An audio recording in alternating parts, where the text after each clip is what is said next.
In the 1970s, Britain's truck industry dominated the world. Leyland, Foden, ERF, and Atkinson were household names. Then American trucks arrived. Kenworth, Mack, and White tried to conquer the British market with superior power and reliability. But something unexpected happened. They didn't destroy British lorries. European trucks did. This is the story of how American trucks became a footnote in the battle for Britain's roads. In 1970, Britain had 20 truck makers. Europe had 45. But Britain dominated its own market absolutely. Leyland, Foden, ERF, and Atkinson built trucks that lasted for decades. Hauliers called them gaffers' lorries, cheap to buy, cheap to run, and dependable. Every major British haulage fleet relied exclusively on them.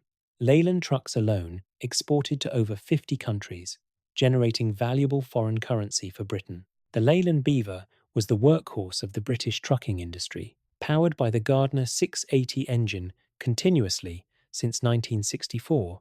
The Gardner was the gentleman's engine, quiet, slow revving, reliable. The legendary Gardner 6LXB-6 was the heart of the British truck industry. It powered 90% of the trucks on British roads. Foden handled heavy hauling on long-distance routes. ERF and Atkinson followed in the same market segment. All used Gardner engines. They were smooth and economical. Drivers loved them completely. British trucks were the default choice everywhere across Britain. In the 1960s, British hauliers had actively resisted foreign imports from Germany, Holland, and Sweden, staying fiercely loyal to British-made metal. The biggest haulage companies ran exclusively on British metal. Fleet operators understood British trucks completely. They knew parts were available everywhere. Local mechanics could fix them. Resale value was strong. British trucks dominated British roads absolutely. Then change came. In 1966, Volvo arrived in the UK market. The Swedes brought something different. Larger cabs, better driver comfort, superior reliability. Scania followed shortly after. Both companies emphasized driver comfort. They offered sleeper cabs with proper beds. They invested in workshop networks. They provided genuine customer support. British hauliers initially resisted. They were loyal to British brands. But Volvo and Scania had a secret weapon. Drivers preferred them. Volvo introduced raised roof sleeper cabs in 1976 that allowed drivers to stand upright. British trucks had cramped sleeping areas.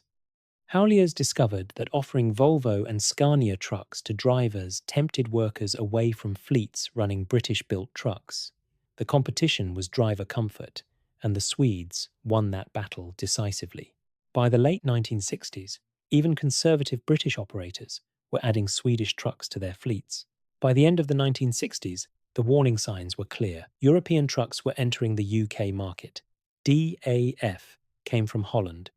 Mercedes-Benz arrived from Germany. Magirus-Deutz followed. The Channel was no longer a barrier. European trucks were coming. But British manufacturers didn't see the threat yet. They were focused elsewhere. In 1968, Leyland Motors was forced to merge with British Motor Holdings. The government wanted to create a British General Motors. Instead, they created chaos. A profitable truck division merged with a failing car company. The truck business suddenly became secondary. By the mid-1970s, American trucks tried entering the British market. Kenworth, based in Seattle, sent the Cone 100 cabover truck. The Cone 100 was revolutionary in America. It had a flat face and high visibility, perfect for American highways, with strict length restrictions. Kenworth had already established production in Australia in 1968, producing right-hand drive vehicles. This experience should have helped in Britain, but the company didn't invest in UK manufacturing. Mack appointed Commercial Truck Services of Bolton in 1975. Mack offered the F-Series and R-Series trucks. The R-Series was the powerhouse, massive and powerful, built for heavy hauling. Mack sold these trucks through dealers but never achieved sustained market penetration. White Motor struggled with bankruptcy in the 1970s. In 1980, they relocated to Merseyside. Their focus was the Road Commander 2. The price was steep. In the UK market, Road Commander 2 sold for approximately £20,000 to £25,000. Add import duties and shipping, and costs climbed even higher. A comparable British truck cost significantly less. International Harvester built Loadstars at Car Hill Works, Doncaster. The Loadstar came in 3 models, ranging from 6.5 tons to 9 tons gross. A 20-ton Arctic tractor unit was also available. Small numbers were sold to British operators. Why did American trucks fail? Import tariffs made them expensive. Dollar weakness against the pound made this worse. Left-hand drive configuration was wrong for British roads.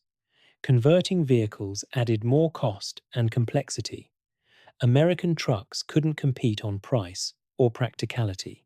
There was cultural interest.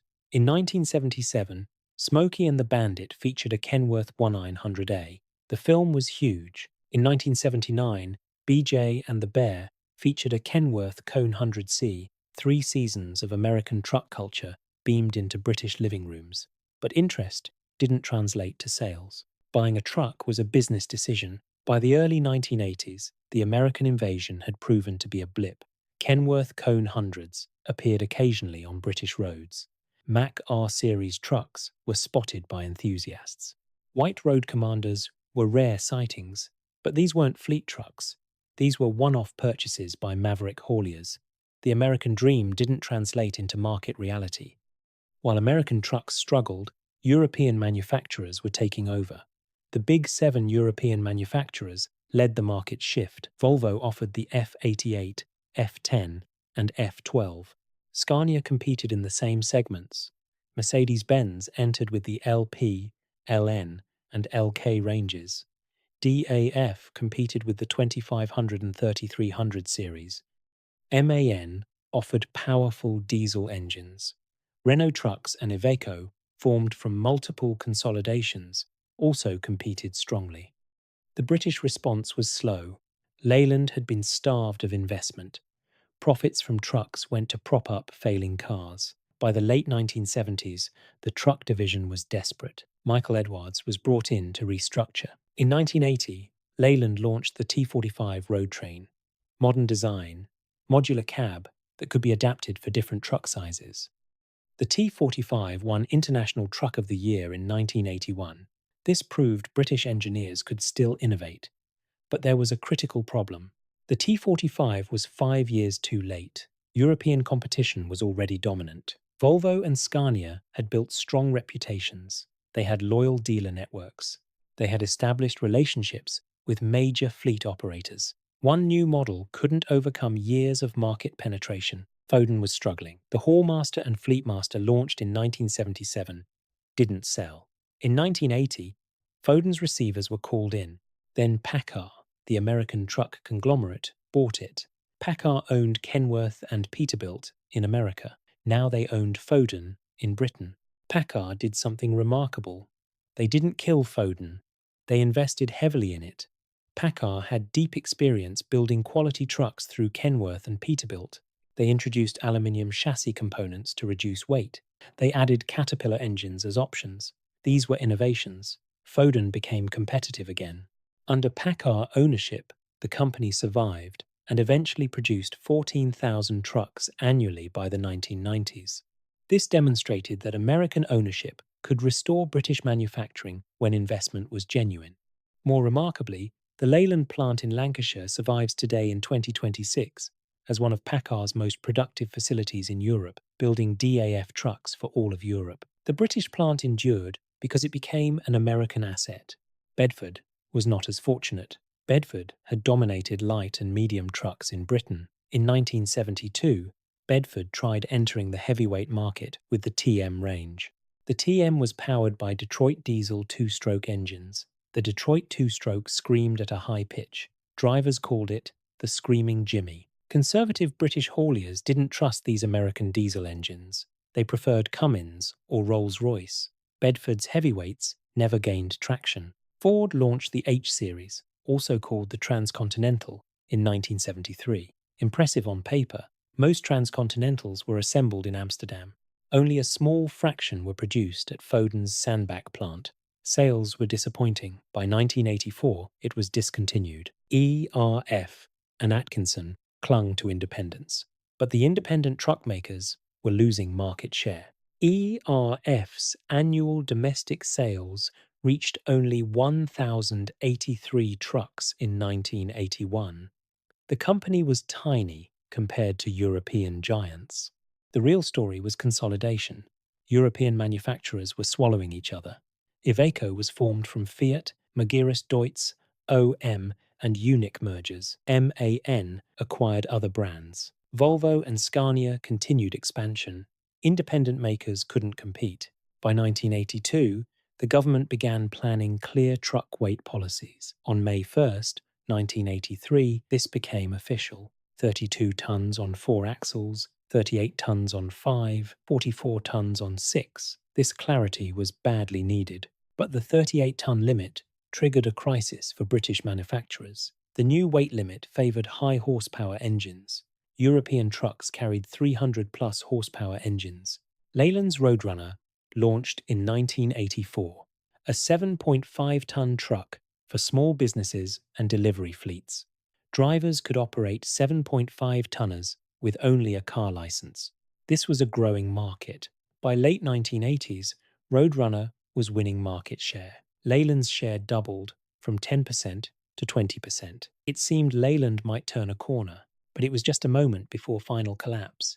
In 1987, Leyland merged with DAF, a Dutch manufacturer. Leyland was no longer independent British, it was European. DAF invested heavily, built new headquarters, replaced Leyland designs with modern DAF engines. The company was revived under foreign control. In the same year, PACCAR bought Foden. PACCAR owned Kenworth in America and Foden in Britain. For a moment, American and British truck manufacturing were connected, but Foden under PACCAR wasn't British anymore. PACCAR brought American manufacturing techniques, American quality standards. Foden Trucks became global products. Bedford ceased truck production in 1986. AWD purchased the factory in 1987. Production continued briefly under the AWD badge. By 1992, AWD went into receivership. ERF continued as independent, but struggled. In 1982, ERF launched the C-Series. In 1984, the E-Series, ERF, switched from Gardner engines to Cummins for competitiveness, but independence was slipping. By the 1990s end, British truck manufacturing was destroyed. What had been 20 independent makers was now essentially 0 British-owned manufacturers. Everything was foreign-controlled. American trucks had failed in Britain, but not because British trucks were superior. They failed because they were late. By the time Kenworth, Mack and White tried to establish themselves, European trucks had already won. Volvo and Scania had arrived first. They built reputations. They had dealer networks. They understood British operators. They offered driver comfort. They provided reliability. They supported customers. The story of American trucks in Britain is paradoxical. American truck models failed. Kenworth, Mack and White couldn't establish themselves. They were expensive, wrongly configured, and unsupported. But American corporate power won anyway. PACCAR, the American truck conglomerate, acquired the survivors. They bought Foden in 1980. They eventually controlled Leyland Trucks by 1998. American companies didn't destroy British lorries with their products. They destroyed them by acquiring them. By 2000, Britain's truck manufacturing empire was gone. Leyland was PACCAR owned, Foden was PACCAR owned, Bedford was finished, ERF was dying. Only the trucks remained on British roads. Most were built by foreign companies under foreign control. American trucks didn't destroy British lorries through market competition. European trucks did that. But American corporate power delivered the final blow through acquisition and consolidation. That's the real story of what happened on British roads from the 1970s to 2000.